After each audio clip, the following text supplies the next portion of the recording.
Thank you so much. Thank you. Oh, hey guys. I didn't see you there. Come on, I need to talk to you about something. As you guys know, my name's Ethan Crystal. I'm the director of today's Homegrown 30 for 30 special. I just want to talk to you guys real quick about what this is about. So, for those who don't know, 30 for 30 is a sports documentary series created by ESPN. And it's touched me personally with a love for sports and a love for a deeper story. It really connects with me. And I wanted to share the same connection with you guys, but with people more involved in our community, not famous sports stars. So I recruited a couple friends of mine from high school. One's named Josh, one's named Manav. You guys are about to hear their stories. They're close friends of mine, and sports really means a lot to them. I really hope you guys enjoy. Thank you. Reach for your goals, hear what you're told, think that you know, see what you're shown, watch it get old, watch it get sold.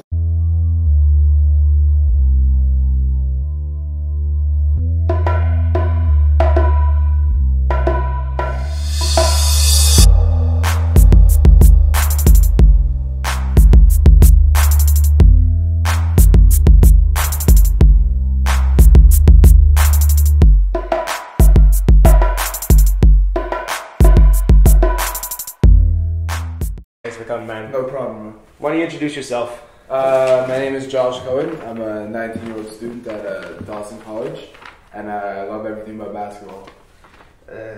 Thank you, first of all, for doing this. It means a lot to me, I'm glad that you're going to be able to tell your story to the world.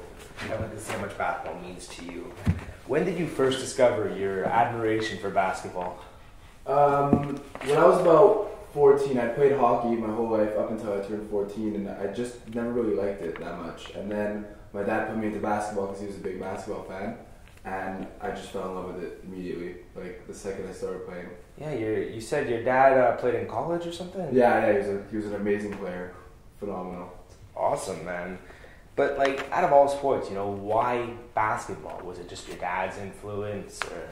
I just think it's something that it's a feeling that I just get when I play it that I didn't get when I played hockey or when I played football or when I play soccer or any other sport that I just play for fun. It's just there's something more every time I play basketball, and it makes me keep coming back. I love it. Do you got a favorite team? Toronto Raptors. Repping the 6? They have repping the 6. There you go, man. Canada's team. If you were to model yourself after one basketball player who you said, out of all time, your role model, who would it be? It's got to be LeBron James. He's just an amazing person. Got one basketball player, one of the greatest basketball players to ever play the game, but he's such an inspiring figure. He does well for the community, funny, nice guy. He's just perfect. He's everything a professional basketball player should be. Describe to me the rush of being at an NBA game, Is it fast-paced? Is it... Well, it's not very fast-paced because of the sport itself, Yeah. but the rush of being there, just being in a room with so many people that just love the same thing as you, and you're watching, and especially when I went to see the Heat, I saw LeBron, my favorite player, and it was just it was crazy. It was next level. I felt amazing. All right, man, it's time to get a bit real. I know it's going to be hard, but I know you. Just tell us all, for those who don't know, what do you suffer from? Well, I have this condition. It's called alopecia. It's just a hair loss condition. So it's not deadly, it's not fatal, or No, anything? not deadly, not fatal. It's nothing but hair loss. Doesn't affect anything else. Okay, man, but that must have been hard. How hard was it to make the decision to shave your head now instead of waiting for it to? Well, you shaved your head when you were how old? I was in secondary 3, so 14, 15? Yeah, about that age, which is very young for someone to shave their head. You know what I mean? Yeah. And yeah, it was a pretty tough decision. It was obviously I didn't know how everyone was gonna react. It was a big thing. I would have been the only one with a shaved head at that age, and it was a tough decision. And obviously, I went through with it, and because I felt like that was the best decision for me. And as we can tell now, it worked out for the better. But why then? Why didn't you could have waited for your hair to just fall out itself. Why did you make that decision concrete then to do it? The thing with alopecia is for some people, everybody has a specific case, and it can come and go. So in Sec 3, the spots that I have on my head of no hair, like patches, which is what alopecia is essentially, all around the scalp, were as bad as they'd ever been in my whole life. Whereas Now I have very little. I have like literally one here, and a small one there. And that's all. Everywhere else I have hair on my head.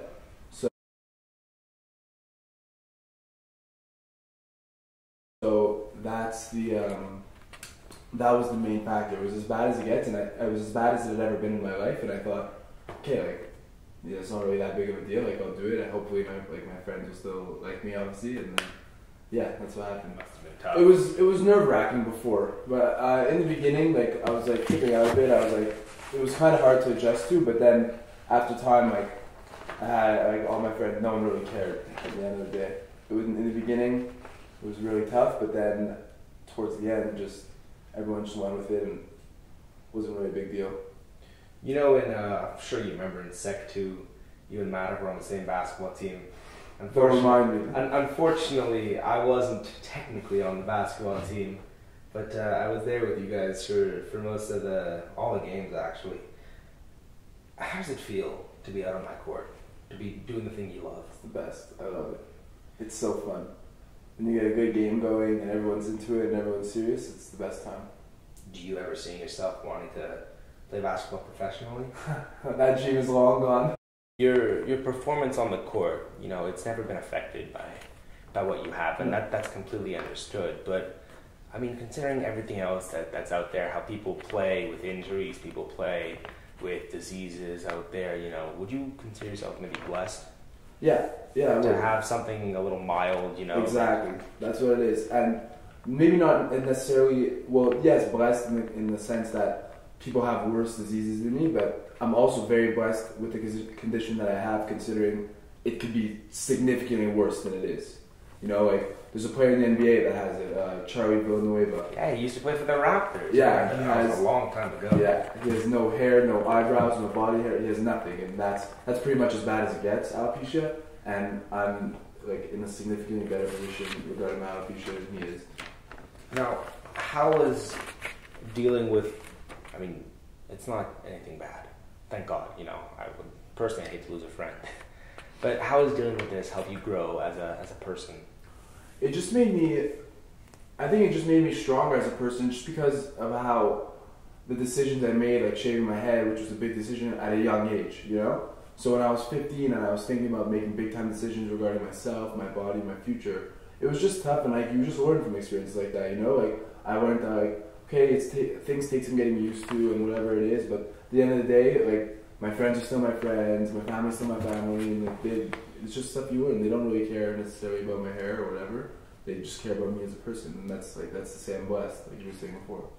Now, I know you're a big 2K fan. Huge 2K fan. How does NBA 2K fit into all this? You know, the dreams, the hopes, the aspiration. I love that game, man. It's the best game. I have so much fun playing it. It's just you feel it's like the game itself. They did a very good job. Shout out to 2K at making a great game that really puts you in the game. You know, which for a serious basketball fan, like someone who loves basketball as much as me, it's a really cool feeling. You know. Last question, and I thank you again for all of this, man. Serious question. Is ball life? I think you know the answer to this one. Ball is for sure life. All right, man. Thank you so much for no everything. problem, I appreciate it. No.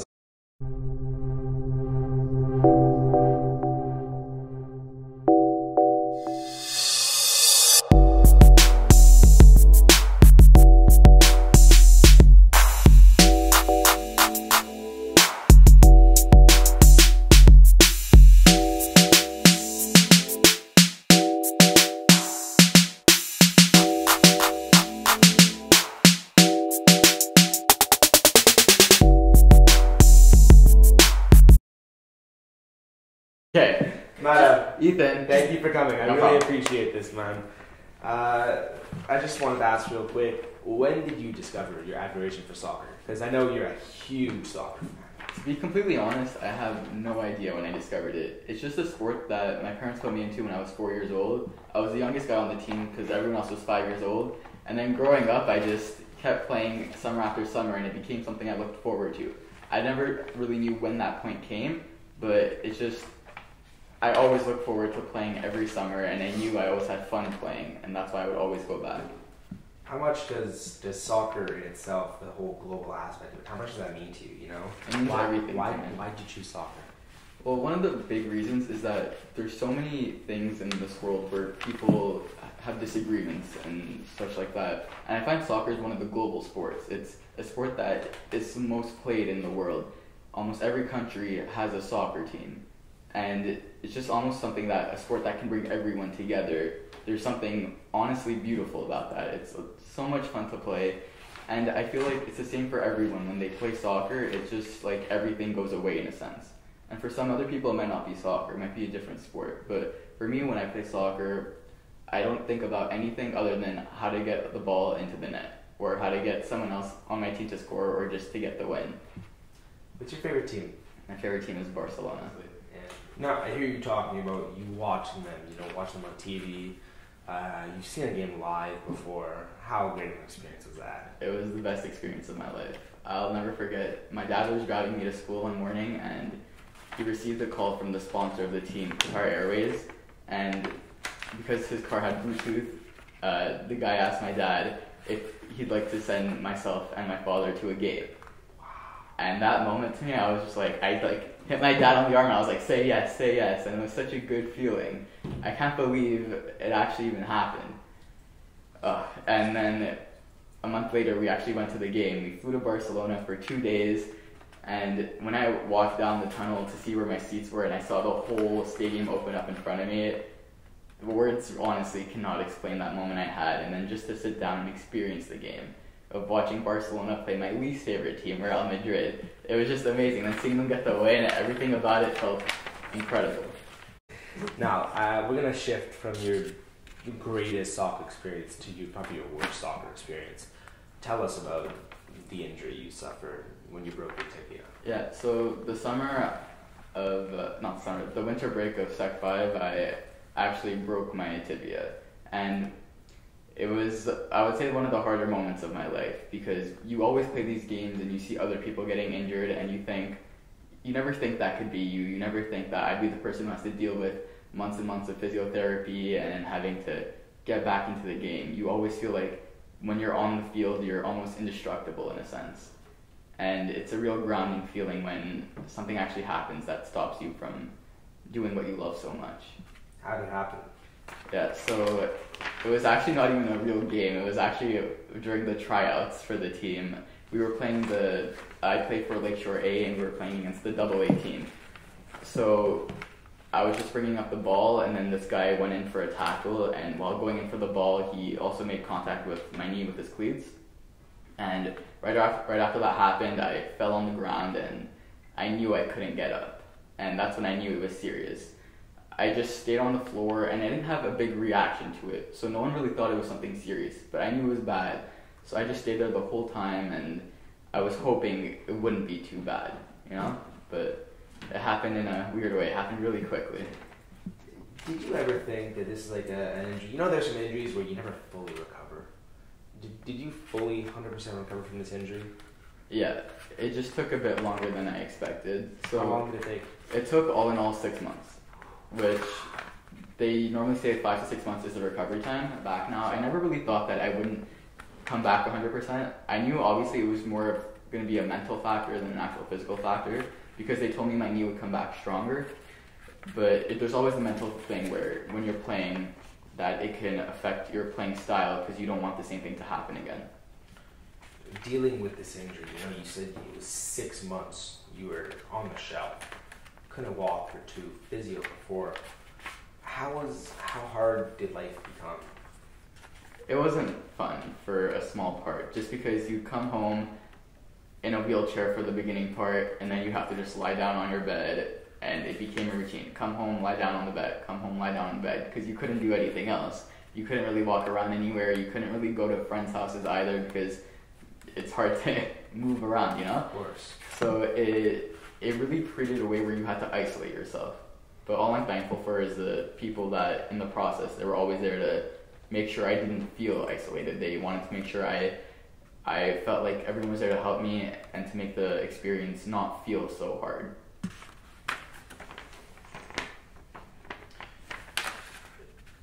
You're back playing soccer now, right? it's the thing you love. I completely understand. And I think you come back 1,000 times stronger, even though mentally it's going to be tough. Did you ever anticipate that you'd be playing at the level you are now? Or do you think your performance would somehow be affected by this? Yeah, well, at first, I was the type of player who was like a gritty player. I like to play in tackles. I like to go in and play physical with other players. So I knew that with the knee injury, I would have to play in a weaker fashion. I would have to maybe not go for the tackles I would have gone for in the past and played it a lot easier. But what happened is that one day while playing soccer, actually, I was running for the ball and someone's playing a cross in and the ball hit my knee.